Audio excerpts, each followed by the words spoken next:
So Larry, we make reference to Larry always because he's like our favorite little brother, right? Because anytime he has a question, he's going to ask me or he's going to ask you. And Larry asked, he said, how come it's not cool to be an American anymore? And I thought about that question because it's a very deep question. Is he El Salvadoran or is he Mexican? Is he Mexicano? Is Larry Mexican or is he Salvadoran? Half. I don't know. He's Latino, right? He's half. Yeah, he's half. Okay. Well, because a lot of those individuals, especially from El Salvador, and even if he came from Mexico, they kind of latched on to the American dream. Oh, well, most of the world did. Yeah, I mean, true. Especially, like, if you immigrated here, your grandparents immigrated here, you can, build your life and be something, which is possible in the United States in comparison to living in the developing nation where you come from. But when he asks, how come it's not cool to be an American anymore, it's a very shocking question because that means that his perception of what that flag means has been skewed or has changed. Well, you said the flag. A lot of people are excessively sensitive about the desecration of the flag. Bro, tell them what you've seen, the desecration of the flag. Well, I mean, I'm just saying, I get it, right? I agree with, people stepping on the flag and burning the flag. Yeah. I don't like it. Right. It's not really my place to tell them anything about it. I've seen star-spangled G-strings. But hold on. And so, so listen, so there's some dude in some parking lot, and obviously he's always got to be some fucking redneck that's like, you're not going to burn the flag while I'm standing here and some other bullshit like that, right? Like, step on the flag and I'm going to step on you, and right? But then his broad is in the truck with an American flag towel, with American flag flip-flops, and a bikini. Yeah. And she's kind of got a jug with some Budweiser in it that has the American flag colors on it. All that's okay. That's okay. Up the crack of your ass with an American flag, totally fine. Totally cool. That'll work. If I got American flag boxers around my balls, high five, you're an American. But if I do something that you just don't agree with, maybe I don't agree with your fat ass gut hanging over the top of the stars. Look, man. Maybe that's the reason why I should drop kick you for that. All I know is that Apollo Creed came to the ring, living in America. And everybody thought it was cool as hell. He had those American flag trunks on, and Drago unplugged his microwave, bro. He was dead. I was like, his microwave. Yo, man. He's like, my boy Apollo died. And, I heard Roy Wood Jr. say, what'd he say? What's the actor that played Creed in the new movie, Killmonger? He was like, he said, Michael B. Jordan lost his daddy that day. That was hilarious. But yeah, man, it's almost like, so here's the funniest thing about Larry's question, why isn't it cool to be American anymore, is that it's like who's recognized around the world as an American, right? Like when I leave this country, if I go somewhere else, people will ask me where I'm from. Right? No one assumes that I'm an American, and unfortunately, I don't have any cultural or ethnic connections to an island, or I have a stamp on my back that says "Made in America." I'm as American as anyone else, and they be looking at me like, "Really? Where you from?" I'm like, "From down the street, man. From Brooklyn, New York." So the point is that archetype of what an American is now something that feels exclusive. Well, but I think being an American has exclusionary, better yet, has actually devolved over time, right? Right. And I mean, I have very specific reasons why I think it's not as cool to be an American now. But I don't know that I agree with why is it not cool anymore, right? Well, the thing is like, what does the flag stand for, right? Like, because you see these people, like, if we go back to your dude that says, I'm not going to step on the flag, I'm going to step on you, right? It's that those values are often in opposition to the values that we hold, even you and I hold, about being inclusive. Like our extended family, we have Asian people, we have white people, we got black people. Like we don't give a fuck. You're just a part of us because you're a part of us. Whereas that dude with the American flag, the Trump supporting flag, the blue ribbon flag, like all that shit, he's not including me in any of that shit. He's like, well, if you agree with me, then you can be a part of this. Well, that's literally not how our country is designed. We're supposed to be able to disagree and still be able to live together. I think when you go to other countries, and I see this now because we've been traveling so much, right? You can pick out most of the people that are American at the drop of a dime. True. And they usually have the very, very American tells of being overweight, looking lazy. I'm sorry, but they do look lazy. Every single time I've gone to another country in the last 2 years, I'm like, that lazy fuck over there. Mm-hmm. He's got to be an American. Also, just by the way that they dress, that a lot of it has tendency to deal with labels, things like that. And I'm not even saying that I'm completely factual, but I think that's the perception. And when you go to other countries and they start to charge you based on those perceptions. Yeah. I mean, like, how is it that, well, look, man, like, even our trip to Tulum, right? Yeah. I would say that we could check, like, even as a group, we would check a lot of those boxes. We're not necessarily checking all of those boxes, but it didn't take a rocket scientist to look at us walking together from down the street and say Americans. Americans have a tendency to have I think in some cases, a false sense of bravado. Okay. I'm more important than you because I'm American. Mm-hmm. You can't talk to me like that because I'm an American. Yeah. And so I think that sometimes, and again, externally, we're not that smart. Mm-hmm. We don't do that well when it comes to technology because they're not Americans. I don't know that that's true. I'm just saying perception, right? Mm-hmm. And that for the most part, we're just a gluttonous nation, and I don't disagree with that. So here's the weirdest thing, right? Like, there are countries on this planet that don't care about what it is that we do and how we do it, right? But then there are other places that these individuals are still wanting to come here because we have this propaganda machine that's built our country to be the greatest nation in the world. Because no matter how terrible this country is, I would still say it's the greatest nation on earth. Now, that's the most patriotic shit that you'll probably ever hear me say. But in respect to, like, others wanting to be here, the propaganda works both ways. Some people see us as, lazy, fat, bravado, and then other people see this as literally like a land of opportunity where I can start a business and pull my family out, pull myself up. But every time you think about people who are hardworking in America, how many times do you see American faces?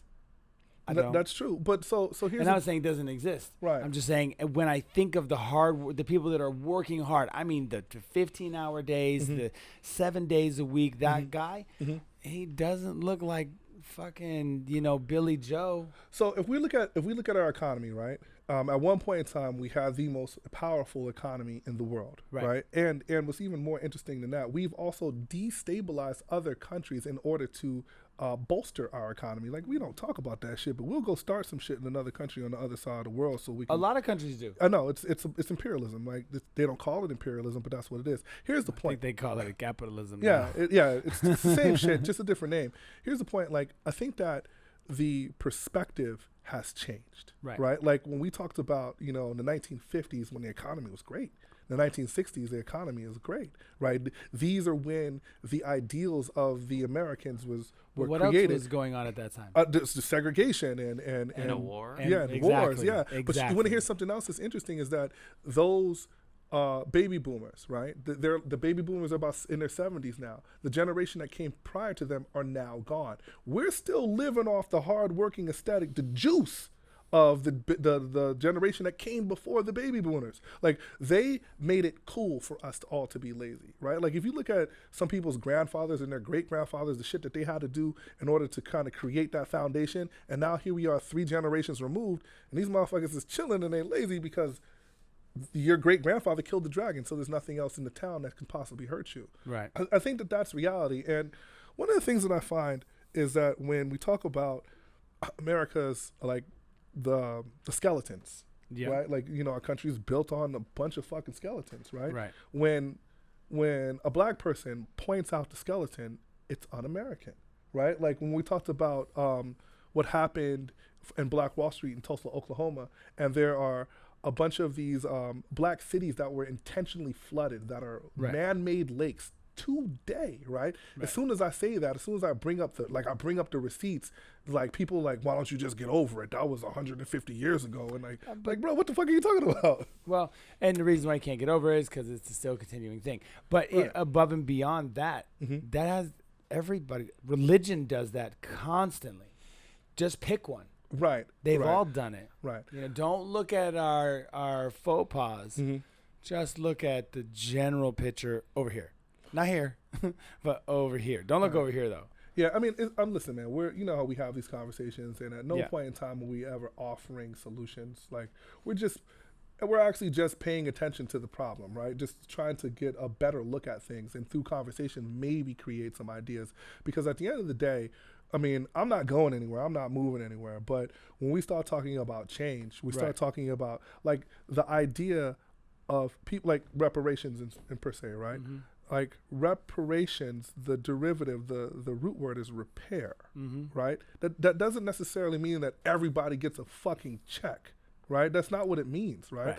But what we're talking about is repairing people that were systematically placed in a position of poverty, right? Like like I told you, I showed you my family tree, and I'm only 3 human beings removed.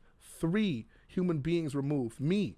From a plantation, right? So like my great-great-grandfather, my grandfather, my dad. So this guy was a slave, right? What did he teach his son about how to deal with white people? What did he teach my father how to deal with white people? See, what I'm saying here is that the ripple effect is not something that just stopped because it's 2021. You know what I mean? These things still happen.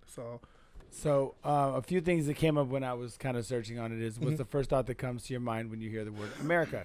Describe the country as you see it. The first word that comes to mind is when I hear America is arrogance. They are big and loud and in charge of everything. This guy's from Toronto. Capitalism. Money rules everything. Hold on, let me just get through these. Capitalism, money, because we're not going to dissect them all. I got beef with. You can have beef with everyone. I'll tell you what happens. I would do some big, loud American shit too. Exactly.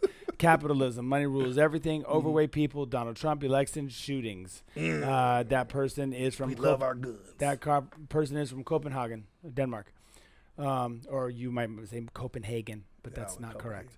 America is food, fast food, Coca-Cola, and its cars, and it's the many electronics we have. The bridges in San Francisco. That person's from Moscow. America, it's a huge country. Burgers, American dreams, choppers, Elvis, cowboys. We dream of America, and they dream about Europe. One thing's for sure, they cannot make beer. That guy's from also Norway. So just a few of the things that, the perceptions. Shockingly, some of that stuff is true.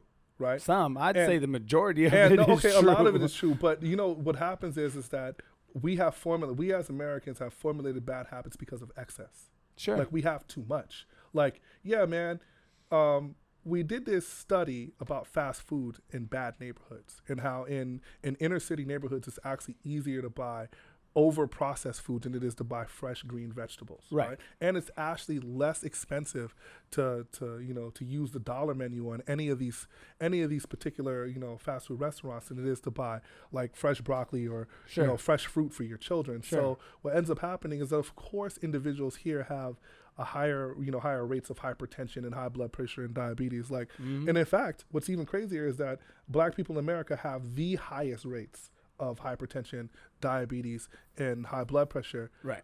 African people on the continent have the lowest rates, but it's like some of the lowest rates on Earth. And if we're like, then what's the difference? Well, of course, the difference is diet. But all I'm saying is that when that guy was talking that shit, that's right, man. We are burgers and fucking Coca-Cola. And the worst part is we try to sell that shit to the world. That's the globalism. We didn't have to try. They're buying it. Yeah, true. There's McDonald's in Japan. True. We sold it. We sold them the American dream. Here's my beef with Canada. Okay, listen, man. Look, I don't want to hear shit from Canada. That is the safest place on Earth. Okay, like I don't want to hear shit from anybody. Thank you. Why is everybody trying to get into America? They're not. Every day. No. What are you talking about? Everybody's coming here. Not like it was 20, 30 years ago. They're not.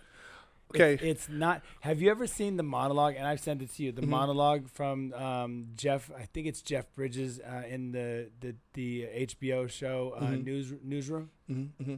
Okay. After we're done, I'll show. It's like 4 minutes long, and it basically encompasses what we were versus what we are, and there's no solution. But everybody's not trying to come here like they were. Are people still trying to come here? Yes. Are we better than Guatemala as far as the opportunities? I'm sure that we are. Right. Are we better than places in third world countries throughout the world? Yes. But that doesn't mean that's the only thing that's good. So let's not deny that this is still a country that you can have great opportunities to change things. Absolutely. And that goes for people that are citizens and people that are not citizens. And first of all, Canada, especially Canada, Josh, we love you. It's just weird to be criticized by one of our closer neighbors. Like I don't want to hear shit from Mexico. Don't talk shit about America either. You Mexican talk that shit. state talking Yeah, shit like, about talk us. that shit from Germany, okay? You talk that shit if you got to take a 16-hour flight or some shit. If you just got to drive from Vancouver to Washington, shut the fuck up, okay? Like, I don't want to hear that at all. You know what I mean? Like, you guys are like cousins. And we're the big cousin, and you're the little cousin. Like, I affectionately say, shut the fuck up. Robin Williams said Lovingly. living in Canada is like living overhead a really, really dope nightclub and not being able to get in. Oh, shit. Wow. Rest in peace to Robin Williams. We love Robin Williams. What are they doing down there, eh? Sounds like a great party, eh? Look, like, it's when we're talking about national identity, I start to think that some of that propaganda and stuff is, of course, not some of it. Most of it is working against us because we have individuals that have always felt enfranchised, right? Enfranchised with these ideas about what does it mean to be American. And then you have individuals that have always felt disenfranchised from these ideas of what it means to be an American. And then now when we're talking about change, the group that's the largest, the group that feels like, well, this is how we've had it all the time, they're the ones that are most afraid of change. But change would benefit them also. Change would benefit everyone. And I always find it interesting how when we're talking about being patriotic, when we're talking about loving this country, we're talking about, because like, in defense of Canada, there are some individuals that from Canada that look at our problems and they don't really even understand why we have half the problems that we have. Right. Like it doesn't necessarily register. It's like, you guys have all this opportunity, then why the fuck are you so mean to each other, right? Like, well, there's way too many reasons for us to get into it, but the question is why isn't it cool to be American anymore? I don't know that I really buy that question. That I buy that train of thought, right? Because I still think it's really, really cool to be American, and I don't. If I said there wouldn't be another country I would live in, I'd probably be lying. I do think that there's amazing opportunities here, and I think that it would be more difficult in some other countries. I also think that other countries have as many opportunities. Yeah, but as see, we do. you know what makes it not cool is that the fact that we're having this discussion, the fact that we're literally having to almost tease out the details because the guy that asked that question is an American. Now, he's a young guy, and he always looks up to me, or he looks up to you, he looks up to Josh, and says, hey, kid, what do you think with these things? And it's kind of sad because when he said, why isn't it cool to be an American? And I say, well, you know, to be honest with you, for me, my American experience is different than Josh's American experience. It's different. My American experience is different from your American experience. My reasons for being proud of being American are going to be completely different. And the wildest part about that, that's fine. That's totally fine. How come we can't just ingratiate each other? How come we can't just say, okay, your reasons are your reason, cool. My reasons are my reason, cool. As long as it doesn't hurt anybody, then what the fuck, right? Well, because people want to be right, not good to each other. They want to be right. Sometimes it's easier to be right than it is to be better. That's disgusting. It's easier to be right than it is to be better? Yeah, because people relish in the I told you so. Right? And I told you so might not be the best course of action. But you know, after the I told you so, like, then what? Now, yeah, exactly. Like, so what did we build here? Like, okay. So I don't think that it is a bad thing to be American. I'm extremely proud of my country and my nation as a whole, in spite of the horrific faux pas over the years. I embrace them, and they're part of what we do, and I'll take the good with the bad. Yeah, Chris Rock said being black in America is like having an uncle that molested you but paid your way through college. Damn. That's rough. Damn, Chris. Scholar. I think very deeply. Sinner.